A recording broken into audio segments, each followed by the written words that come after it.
I thought he was just a normal kid. Until I checked his phone, I never thought I'd be telling this story. It still gives me chills when I think about it.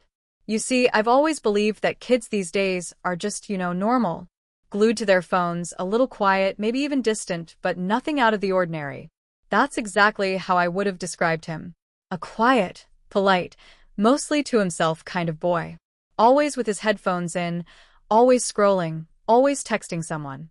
I figured he was just like any other teenager. Until one day, I picked up his phone. It wasn't like I meant to snoop. I swear. It was just lying there on the couch, unlocked. A message had popped up, and for some reason, I glanced at it. What I read didn't make sense at first. It was just a string of numbers and letters, almost like code.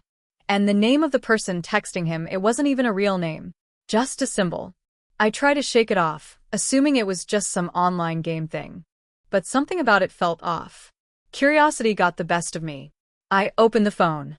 I know I shouldn't have, but I did. And what I found made my stomach turn. His gallery wasn't full of selfies or memes like you'd expect. It was full of screenshots, some from message threads, others looked like surveillance footage, and a few, well, I still don't know what to make of them.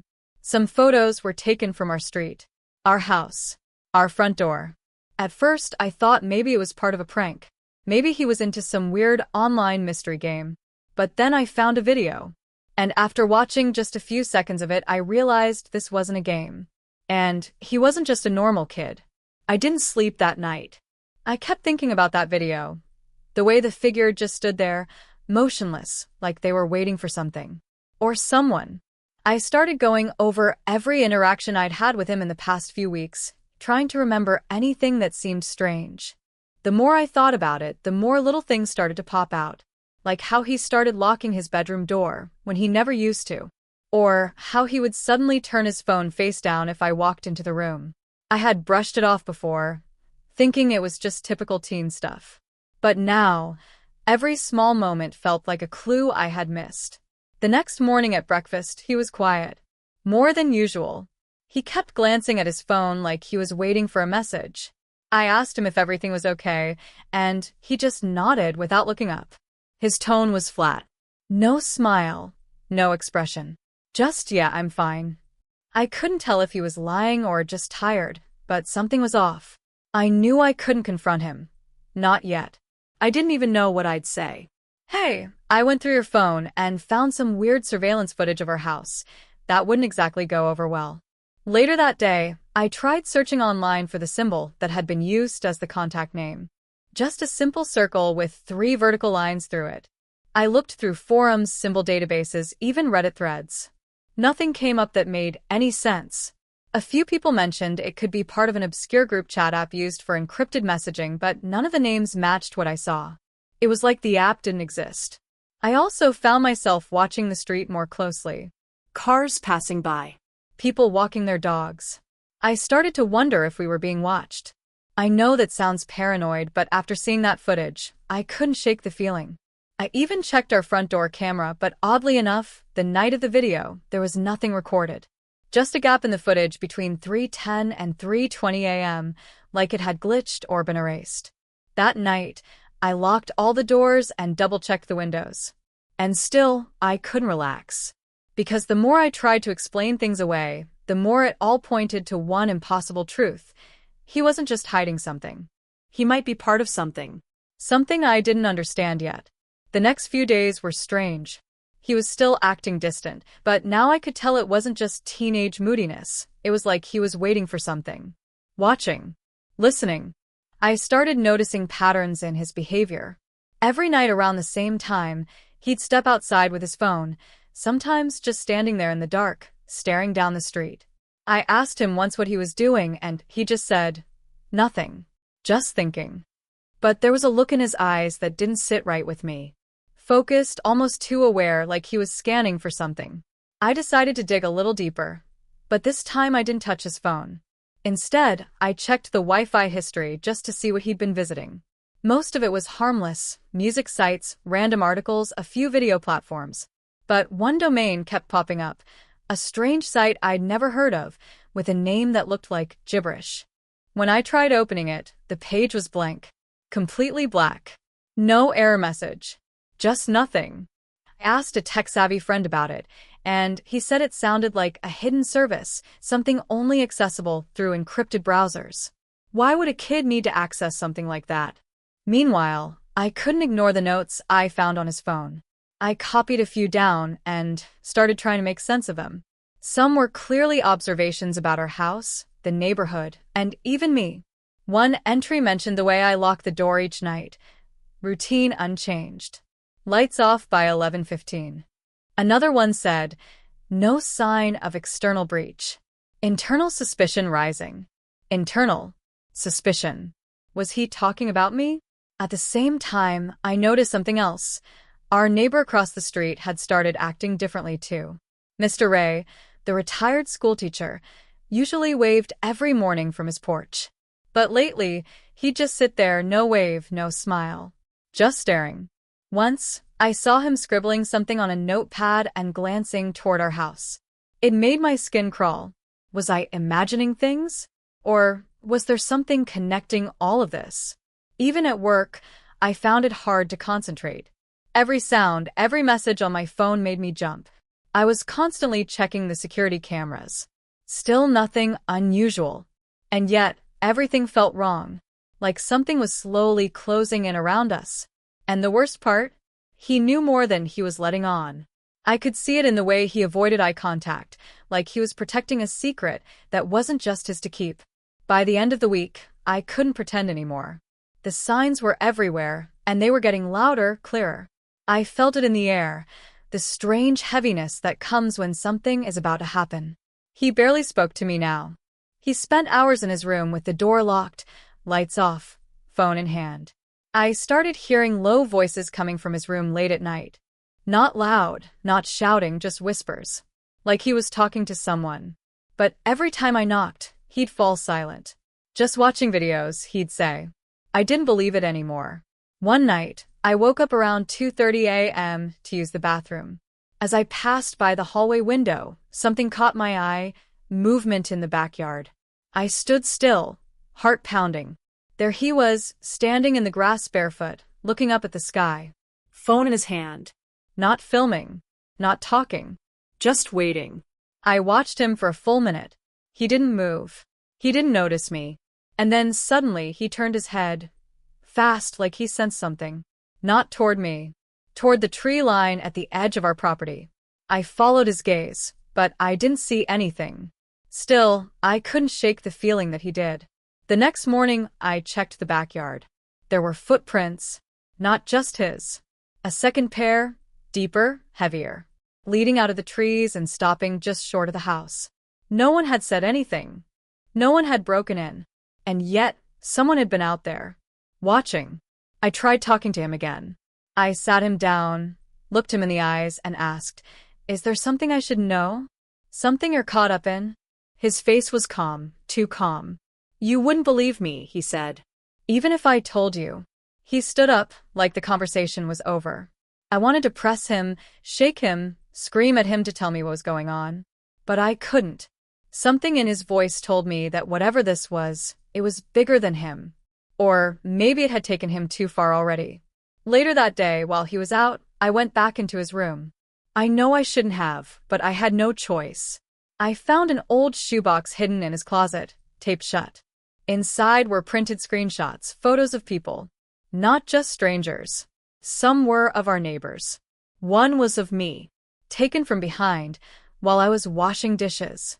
Another showed me unlocking the front door. And each photo had something scribbled in red ink, dates, times, strange little codes. That's when I found the notebook. It wasn't like the Notes app on his phone. This was handwritten. Messy, fast, almost frantic. Page after page of observations, instructions, and what looked like responses from someone else. One phrase was underlined over and over. Don't let them inside. Another read. If they ask questions, they've already seen you. That night, the power went out. No storm. No warning. Just darkness. And from somewhere deep in the house, I heard the front door click open. I froze. My breath caught in my throat as the quiet creak of the front door echoed through the house. No lights. No sound. Just the kind of silence that presses down on your chest. I moved slowly, feeling my way along the wall, heart pounding so hard I was sure it would give me away. Every instinct in me screamed to run, to hide, to do something. But my feet moved on their own, one cautious step at a time, toward the living room. There was no wind, no reason for the door to open on its own. I reached the front hall and stopped just short of the doorway, straining to hear anything. That's when I noticed it. The air felt colder. Not like a breeze, but like the temperature had dropped a few degrees in seconds. And then I saw it. A shape. Standing just inside the doorway, still as stone. It wasn't him. It was someone else. Taller. Shoulders hunched. Wearing something dark. I couldn't see their face. Only the outline. Before I could move, a light flickered on behind me. Just for a second. The hallway lamp. And when I looked back, the figure was gone. No footsteps. No sound. Just gone. The door was shut again, like it had never opened. I stood there, shaking, trying to make sense of what just happened. Then I heard footsteps. Fast, coming from upstairs. He rushed down, out of breath, eyes wide. Did they come in? He asked, like he already knew the answer. I just stared at him, too stunned to speak. You saw them, didn't you? He said again, this time quieter. Who? I finally managed to say. Who are they? He didn't answer right away. He looked around the room like he was checking for something, then pulled me into the kitchen. They don't knock, he said. They only show up when the message gets ignored too long. I was supposed to give them something. What message? Give them what? I demanded. He pulled out his phone, tapped on something quickly, and handed it to me. It was an image of a QR code. Just a plain code, but below it was a timer, and it had expired 2 minutes ago. I missed the deadline, he whispered. I couldn't believe what I was hearing. For what? What does this even mean? They gave me a choice. Watch. Record. Report. That's it. And I did. For months. But then they started asking for more. They wanted me to tag people. Send locations. Mark movement. He swallowed hard. Last week they told me I needed to tag someone in the house. My blood ran cold. Did you? I asked, my voice barely above a whisper. He looked at me, and his eyes filled with something I hadn't seen before. Regret. I didn't want to, he said. I stepped back. And from outside, we both heard it. 3 slow knocks at the back door. We both froze. The knocks didn't come again. Just 3, perfectly spaced. Not rushed. Not random. Like a signal. My mind raced. Was this what he had been preparing for? All those notes, the pictures, the codes, had it all led to this moment? I grabbed his arm and whispered, "We're not opening that door." He nodded, but he didn't look convinced. His eyes were locked on the hallway, like he could already feel them moving closer. Suddenly, the back porch light flickered on by itself, casting long shadows through the kitchen window. We ducked down, out of sight. I reached for my phone to call anyone, but there was no signal. No bars. Just an error. No network available. It didn't make sense. We weren't that remote. I looked at him, and his face told me he already knew this would happen. He pulled something from his pocket, a flash drive. "This is what they wanted," he said. "Everything I collected. They told me if I gave it to them, they'd disappear. No more watching, no more threats." "Then give it to them," I said. "End this." He hesitated. "I think they're lying." Before I could reply, the kitchen lights went out again. We both jumped to our feet. The knocks had moved. Now they were at the front door, 3 more, slow and exact. My heart was pounding so hard it hurt. He looked at me, almost pleading. "If I go out there, maybe it ends. But if I don't," I grabbed the flash drive from his hand. "Then we decide how this ends. Not them." I ran to the basement, pulled out an old metal toolbox, and shoved the drive inside before locking it. He followed me confused. "They can't get it if they can't find it," I said. "They think you still have it." A minute later, all the lights in the house came back on at once.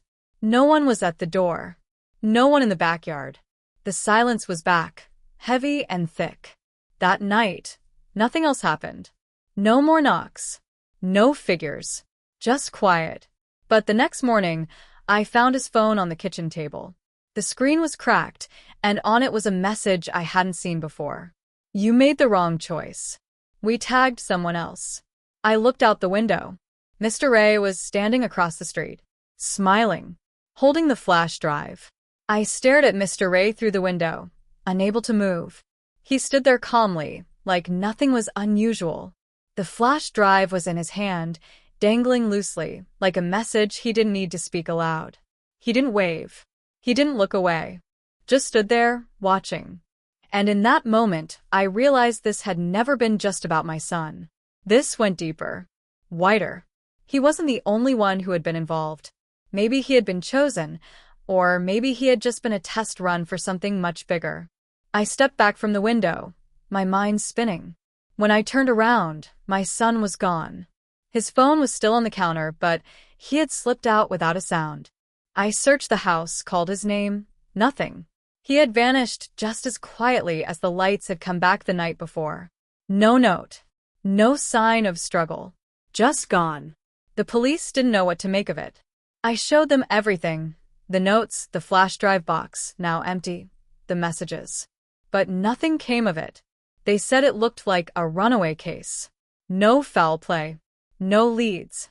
I knew better. I knew he hadn't run. He had been taken, or maybe he'd gone willingly to protect me. That was the hardest part. Not knowing. Weeks passed. I kept checking our cameras, the yard, the street. Mr. Ray never acted strange again. In fact, he moved out a month later. Just packed up one day and left. The house stayed empty. No one came to see it. No one ever listed it for sale. I eventually found one final note tucked inside a book on my son's shelf. Just a scrap of paper, folded small. It said, "They watch the quiet ones, but they listen to the ones who notice." Underneath was a set of coordinates. I never went. Some doors, once opened, can't be closed again. Now, every time my porch light flickers at night, I wait. I listen. And I remember his words. Because even though the house is quiet again, even though life pretends to move on, I know they're still out there. Watching. Tagging. Choosing. And maybe this time, the story won't be mine to tell. But if you're watching this, and something in your life feels off, don't ignore it. Don't wait.